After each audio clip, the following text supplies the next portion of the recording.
If you're about to empty your summer containers, stop. Some of those deep pots may still have one more job before your gardening year is over. By late summer, a patio can look tired very quickly. The tomato vines that filled a cage in July are thinning. Pepper plants slow down. Cucumber strings come off the trellis. One by one, the containers that looked full of life begin to look like cleanup projects. The natural reaction is simple. Pull the old crop, dump the mix, wash the pot, and stack it somewhere until spring. But before you do that, look at the deepest containers you own. Not the prettiest pots, not the widest bowls, the deepest containers. A few of them can be turned toward a completely different kind of harvest. Cold season roots that stay hidden below the soil while cooler weather settles over the garden. Can a few deep containers become a living winter pantry instead of sitting empty until spring? In the right climate, with the right timing and protection, they can help keep your harvest window open longer. But that sentence needs one important warning. Cold hardy does not mean winterproof everywhere in the United States. A root crop that handles cool weather or frost in the ground is not automatically safe in an exposed container during a deep freeze. We are extending a useful harvest window, not pretending winter has disappeared. That distinction is going to matter more and more as we move through these 11 roots. For each one, the question is not simply, can it handle cold? We also need to ask what shape the root becomes, how much usable soil depth it needs, how much room it needs beside its neighbors, what mistake matters most, and whether you should pull everything at once or harvest in stages. And halfway through this list, we're going to stop looking at the crops entirely, because one of the biggest winter problems may be sitting underneath them. For now, start with a container that drains freely and a potting mix that is loose enough for roots to expand without fighting stones or hard clods. Reusing a summer container can make sense, but remove the old crop and as much of its thick root mass as practical. Refresh tired mix with finished compost and fresh potting mix, rather than asking a root crop to push through a dense mat of old tomato roots. Then match the crop to the container before the first seed goes in. Let's begin with a root almost every gardener recognizes, because its biggest container mistake often looks like success. Carrots can fool you with green. A thick carpet of feathery seedlings looks productive, especially in a container where every empty inch feels valuable. You see dozens of healthy tops and think you have dozens of future carrots. Under the soil, however, every one of those young roots is trying to claim the same narrow space. For many shorter or medium container varieties, give the roots roughly 10 to 12 inches of usable soil depth. Long storage types may need more, so read the cultivar description before choosing the pot. Direct sow the seed. Carrots do not need the disturbance of being started in a tray and moved later just because the gardener wants perfect spacing on day one. The real work starts after germination. When the seedlings are large enough to handle, thin them so the final spacing fits the root size you expect. Around 1 to 3 inches between plants is a useful working range for many home carrot plantings, with more room for larger roots. The seed packet should make the final call for the cultivar in your hand. And yes, thinning can feel terrible. Every seedling looks alive. Every seedling looks like potential food. Pulling or carefully snipping healthy little plants feels destructive for about 10 seconds. Then remember where the crop is. You are not growing a carpet of carrot leaves. You are making room for storage roots below the surface. If you leave the seedlings packed together, you may still get carrots. But more tops do not automatically mean better roots. Crowded plants compete for moisture and space, and the harvest can be thinner and more irregular than the foliage suggested. Thin early enough that the remaining roots have a chance to develop, rather than waiting until they are already locked together. Keep the mix evenly moist through root enlargement, rather than swinging from bone dry to flooded. Check the container itself. Cool, windy weather can dry one pot faster than another. As harvest approaches, do not judge only by the height of the tops. Brush a little mix away from the shoulder of one carrot and check its diameter. If it is a useful size for your kitchen, loosen the soil and pull one. You do not have to empty the whole container because one carrot is ready. That is the first change in thinking. A cold season container does not always need one giant harvest day, and the next route makes that staged approach even easier to understand. Turnips are one of the simplest places to learn what an extended container harvest can actually mean. They are cool season roots, and turnips are widely treated as hardy crops. More importantly for this story, you do not have to wait for every root in the pot to reach one identical size before you begin using them. For many small to medium turnip varieties, 8 to 10 inches of usable soil depth can be enough. Choose a wider container if you want several roots instead of forcing a whole row into a narrow bucket. Direct sow the seeds, then thin according to the cultivar. Around 2 to 4 inches between plants works for many smaller or medium roots, while larger varieties need more space. Here is the common mistake. Gardeners sow heavily because the seeds are small. The seedlings look harmless, and a young turnip top takes almost no room. Then the roots begin to swell. What looked like an efficient planting suddenly becomes a crowd. Instead of protecting every plant until one final harvest day, think in stages. When some roots reach the size you like to cook, harvest a few. If 2 roots are pressing close together, take one and leave the other. That first harvest can create more room for selected neighbors to keep developing. Roots do not read your harvest calendar. They do not all promise to become identical on Saturday morning, because that is when you plan to film a harvest basket. Container gardening becomes easier when you stop demanding perfect synchronization. As colder weather approaches, the forecast and the condition of the container become part of the harvest decision. A deeper freeze may be the reason to take more mature roots instead of testing the pot unnecessarily. When you do pull a turnip, move the foliage aside and look at the crown of the root where it meets the soil. You can often see enough of the shoulder to judge whether the root has reached a useful size. Loosen the mix if needed and lift one cleanly. Then look back at the pot. The most important part of that scene may be what you did not harvest. 1 or 2 roots are gone, the others are still growing. That is what extended harvest looks like in a small container. It is not a mountain of vegetables appearing at once. It is the ability to take useful food in stages while conditions remain suitable. But staged harvesting only works when the container actually matches the shape of the crop. One long winter root exposes that mistake immediately. A wide pot can hold plenty of soil and still be the wrong pot for daikon. Winter radishes, especially long daikon types, force you to stop thinking about a container only in gallons. A 15-gallon pot sounds generous. It may hold plenty of mix, but if most of that volume spreads sideways in a shallow decorative bowl, a long root can still run out of straight-growing depth.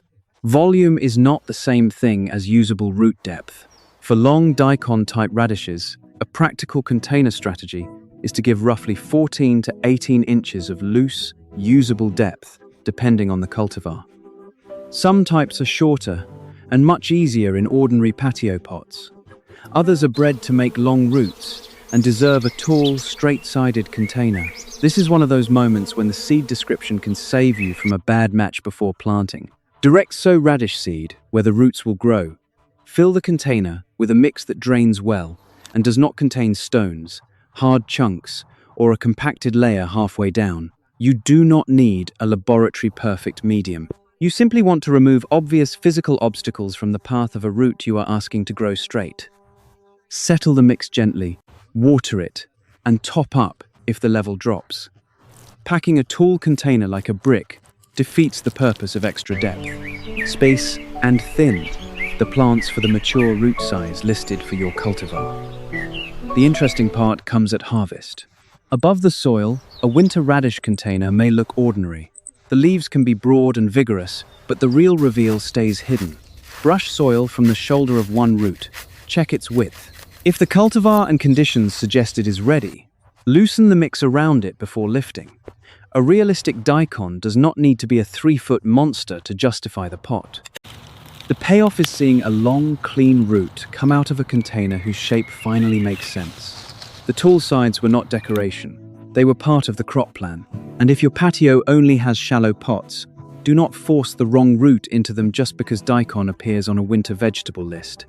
choose a shorter radish cultivar. The best container crop is not always the most dramatic variety. It is the one whose mature shape fits the space you can actually provide. This is also where you begin to see why a list of cold-hardy roots cannot be treated as 11 copies of the same plant. Carrots punished crowding. Turnips introduced staged harvest. Daikon made container geometry impossible to ignore. Depth solves the shape problem. It does not solve the calendar problem. The next route may need you to think months ahead. Parsnips are where fall gardening stops being a last-minute decision. Parsnips reward patience, but they also expose one of the biggest planning mistakes in fall gardening: waiting until cold weather arrives before asking what to plant for cold weather. Many parsnip cultivars need a long season, often roughly 100 to 130 days to maturity. That range varies with cultivar and conditions, but the lesson is simple. This is not the route to discover when winter is already at the door and expect a mature harvest a few weeks later. Count backward. Look at the maturity range on the seed packet. Think about when your local weather usually becomes consistently cold. Then give the crop time to establish and build its root before the hardest part of the season. A gardener in Georgia and a gardener in Minnesota should not blindly use one universal planting date. The calendar has to be connected to local conditions. For long-rooted parsnips, give roughly 16 to 18 inches of usable soil depth when possible. The roots themselves can become long, and a deep container also gives you room to work beside the root at harvest. Direct sow the seed. Once seedlings are established, thin to about 3 to 4 inches apart for many home garden plantings, or follow the spacing for your cultivar. Parsnip germination can test your patience.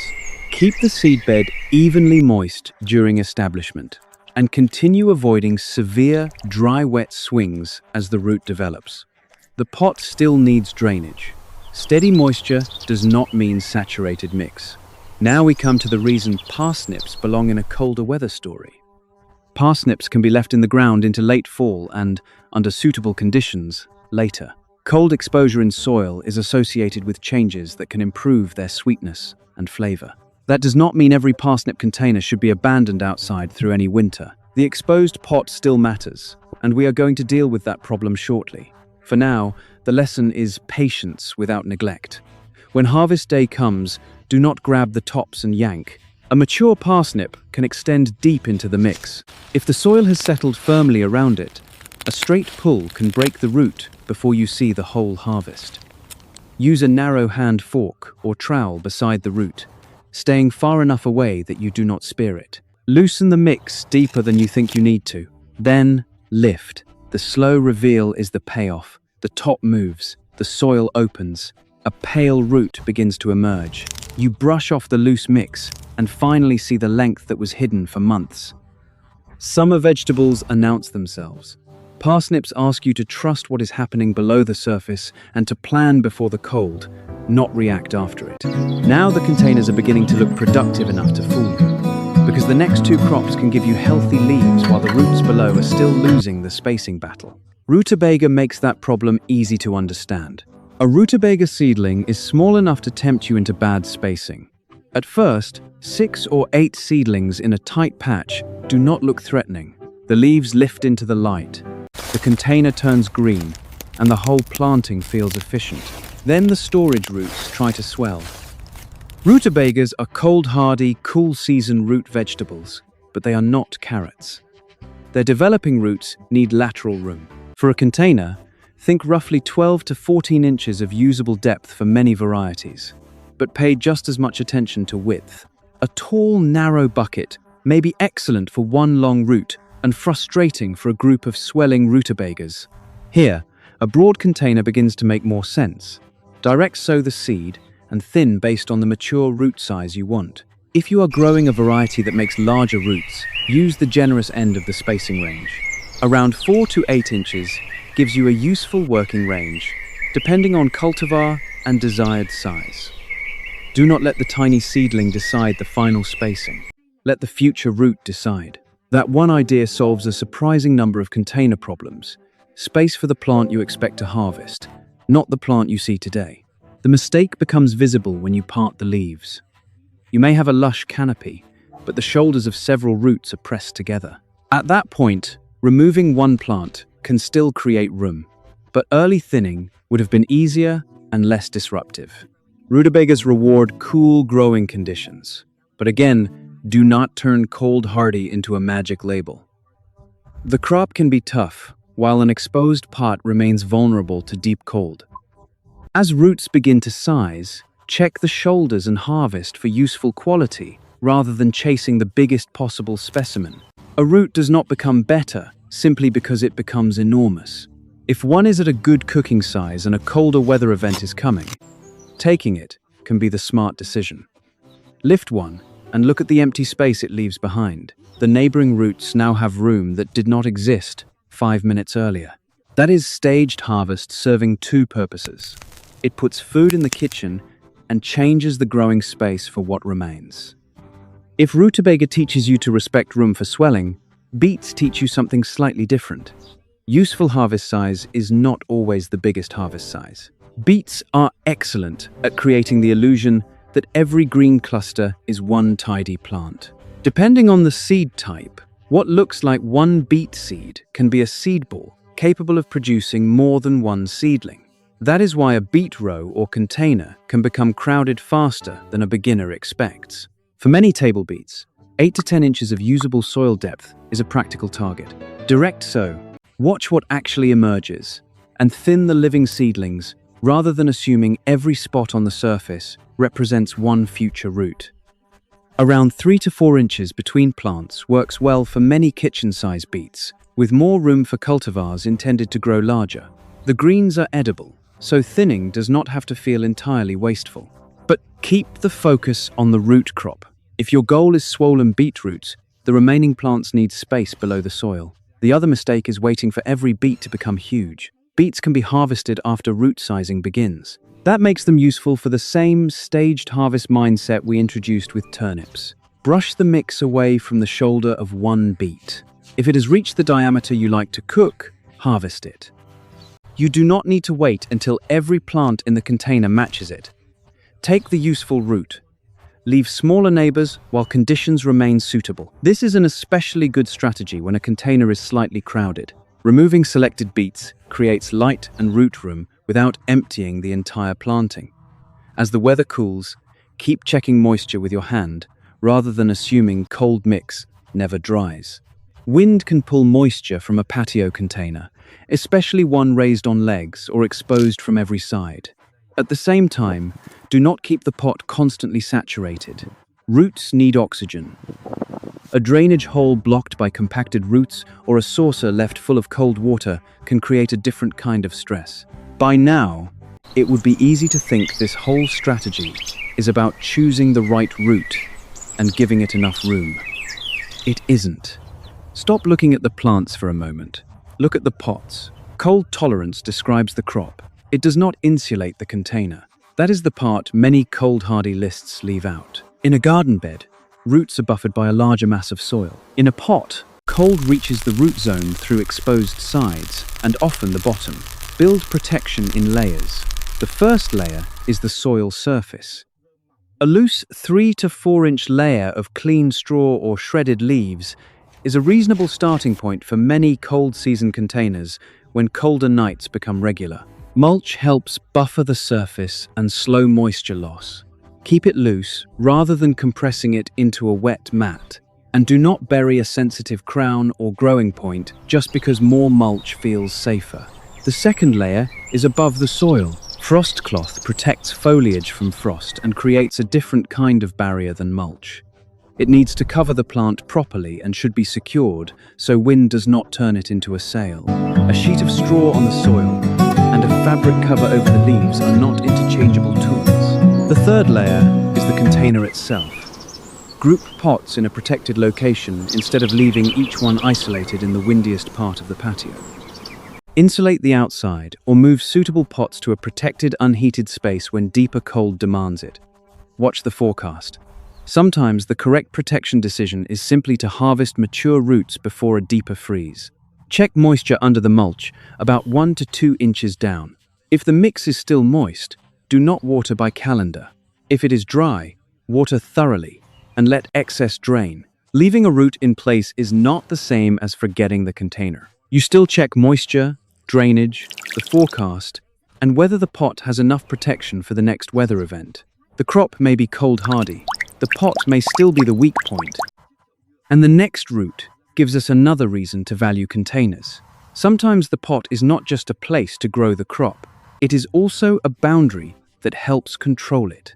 Horseradish is a hardy perennial grown for a thick taproot, and in an open garden it has a reputation for spreading. That makes a large container useful for a completely different reason: containment. Horseradish is usually started from root cuttings, often called sets. Cover the sets with roughly 2 to 3 inches of soil. In a container, do not crowd several vigorous plants into a small pot. One healthy set in a large, deep container is a far more manageable starting point.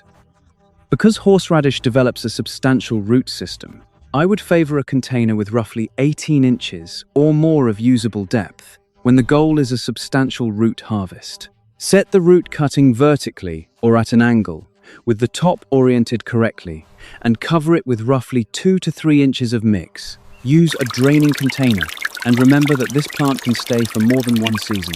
A pot that is barely large enough on planting day may become a cramped root mass later. The main mistake here is treating horseradish like a polite annual root. If pieces of root escape into an open garden, they can regrow. A container helps define the root zone and makes the eventual harvest easier to approach from the sides.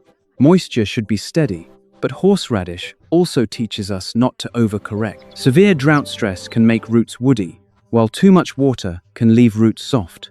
Check the container rather than following a rigid summer watering schedule as temperatures fall.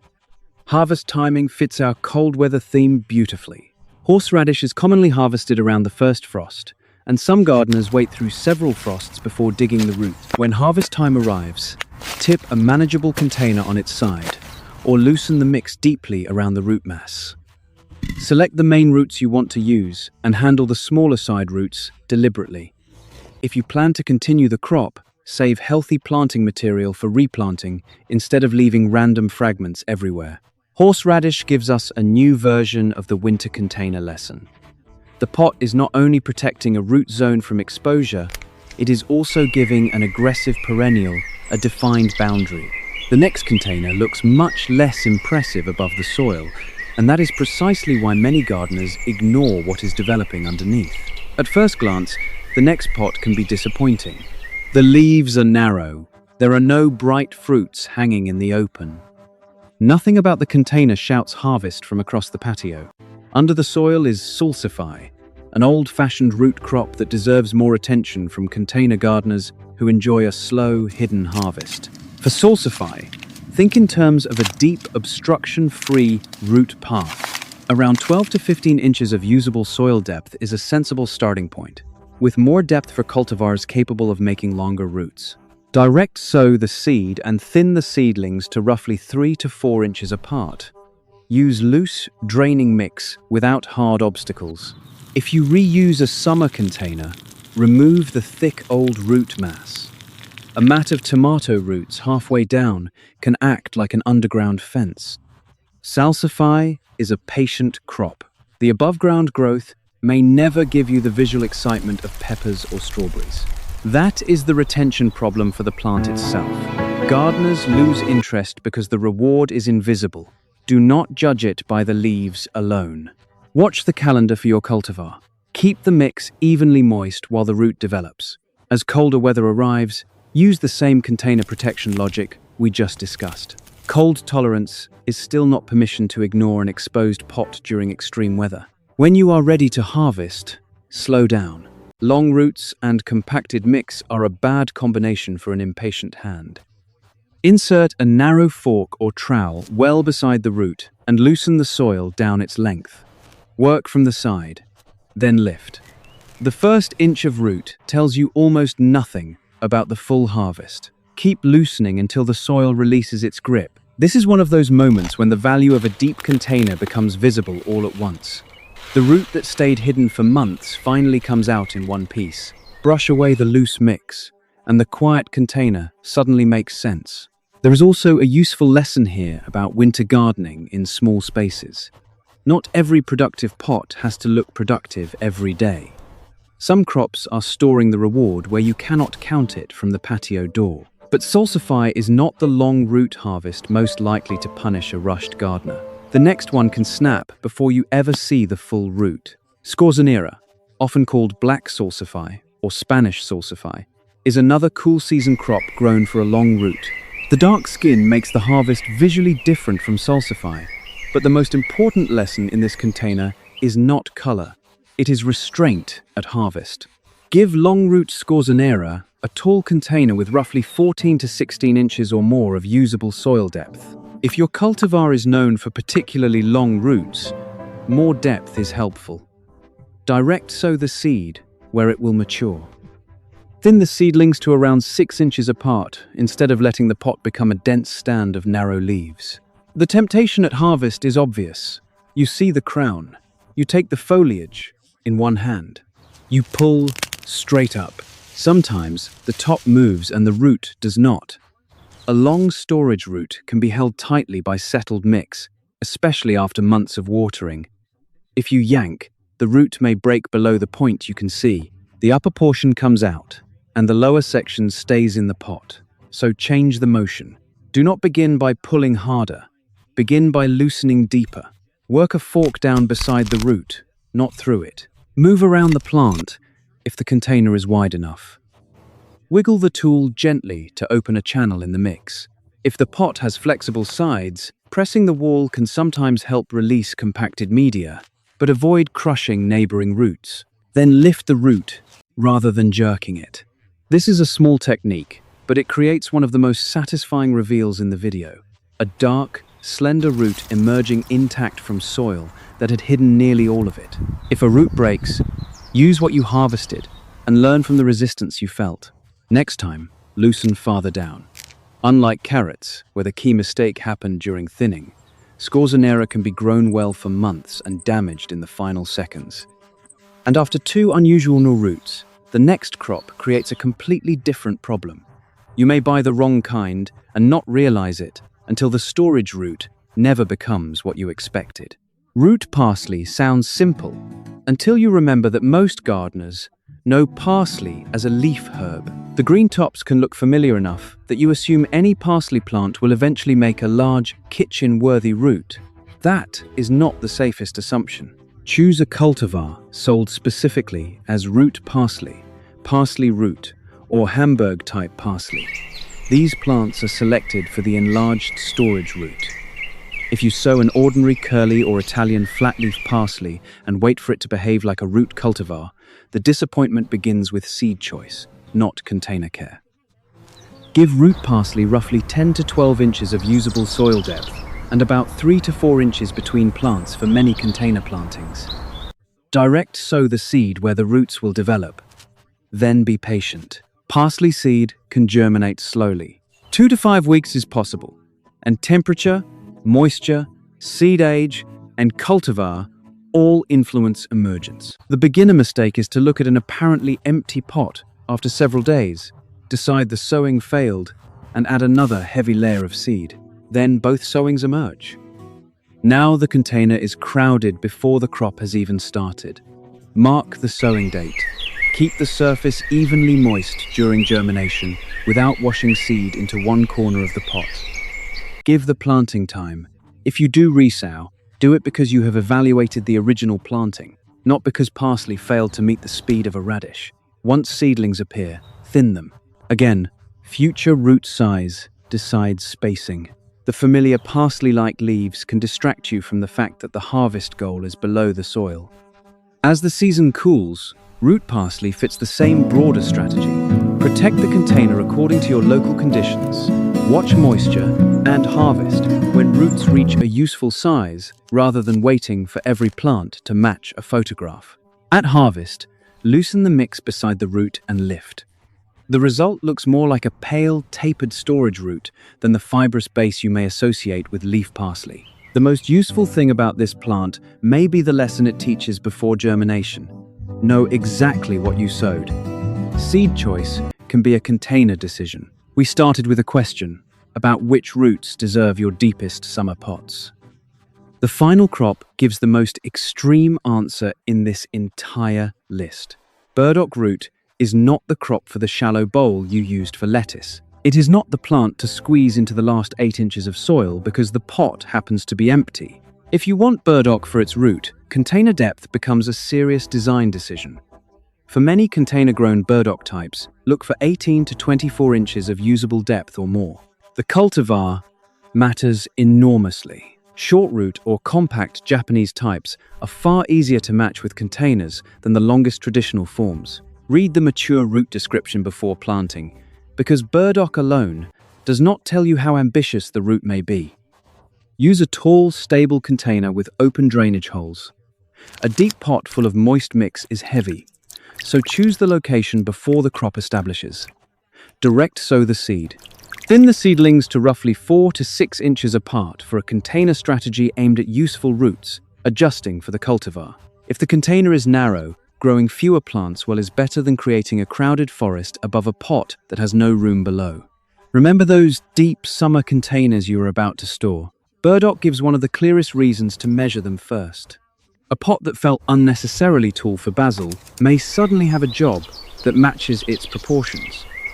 The mistake is using width as a substitute for depth. A broad tub can hold a huge amount of mix and still force a long burdock root to turn, fork, or stop when it reaches the bottom. If your pot is not deep enough, choose a shorter root cultivar. Do not ask the plant to negotiate with plastic. Keep moisture reasonably consistent as the root develops, but preserve drainage. As with the other containers, colder weather changes water demand. Check the mix. Instead of following a summer schedule out of habit, the pot still needs cold protection. More soil mass helps, but the container remains above ground and exposed. Grouping pots, using shelter, insulating when needed, and harvesting before damaging deep cold are still practical choices. Then comes harvest. Do not expect the root to release because you pulled harder. Burdock can hold the soil with a long, firm root. Loosen the mix deeply along one side. In a flexible grow bag, you may be able to peel the side away from the root zone. In a rigid pot, work a narrow tool downward, carefully. The goal is to free the root, not slice it into sections before it leaves the container. Lift slowly. A realistic burdock root does not need to be 5 feet long to make the point. The point is that the pot was chosen for the root you intended to harvest. Burdock brings us back to the container itself. If you had only one 18-inch deep pot left after summer, you would now understand why choosing the crop before filling that pot matters. And now we can finally answer the question from those empty summer containers. Can a few deep containers really become a living winter pantry? Yes, they can help keep useful roots available longer into colder weather. But not because these 11 crops are magically winterproof. The strategy works in the middle ground between two bad assumptions. The first is that the gardening year ends the moment summer crops fade. The second is that a cold, hardy label means you can ignore the pot, the forecast, and the condition of the root zone. Choose the root. Match its mature shape to the container. Give it the spacing it will need later, not the spacing that looks efficient as a seedling. Keep moisture steady without turning cold mix into a swamp. Protect the soil surface, the foliage, and the exposed container as 3 different problems. And when weather or root size tells you it is time, harvest in stages. Move the mulch aside. Check the soil. Loosen one root. Lift it cleanly. One root for tonight. The rest stay where they are for now. That is the living pantry idea. It is not a promise to leave every container outside through every American winter. It is a way to stop treating the first cold night as an automatic end to every harvest. The first cold night does not have to be the moment your container garden ends. Sometimes it is simply the moment the garden changes jobs.